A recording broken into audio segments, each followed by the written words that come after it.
And Times Network's Maroof Raza explains the importance of the Prime Minister's visit and why China has upped the ante in Ladakh in the recent past.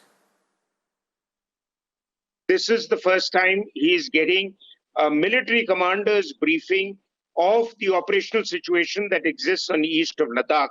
Ladakh has enormous strategic advantages for India and for China and Pakistan.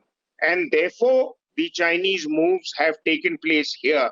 Firstly, Ladakh is the place from where the Indus River flows and from where you get your access into the Siachen Glacier. Both are strategically very, very important for India in terms of the water resources they hold, in terms of the defense of all of what was the erstwhile state of Jammu and Kashmir. The second most important thing that the Prime Minister has achieved with this visit is to himself get a perspective about the threat that exists on the ground, how the military man looks at it. You see, getting a briefing in Delhi, you often get very filtered versions.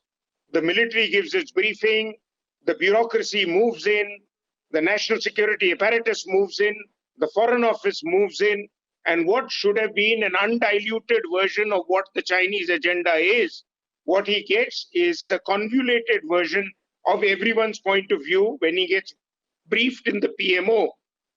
So the briefing here is of utmost importance to understand that east of Ladakh, the Chinese threat is not going away.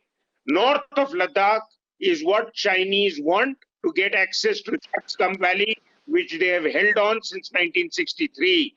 And in between lies the wedge called Siachen Glacier, which Pakistan and China both want India to exceed so that they can have a free run from the Karakoram Pass to the Chakskam Valley. China now has to do a very, very jumpy road and a bad road condition move of 1,800 kilometers, which takes several days for them to link up with Chakskam Valley, which is crucial for their water agenda, both to melt glaciers and to make microchips. Third and most important thing that the Prime Minister will now realize that gone are the days where you could talk the Chinese out of doing a conflict with India. This is a sad legacy of Krishna Menon, who often used to boast that we don't need armed forces to defend us against China. We will talk them out of it and out-debate him in the UN. None of that happened, and the disaster of 62 did happen. Third and fourth equally connected points are the fact that you cannot concentrate most of your resources only on Pakistan.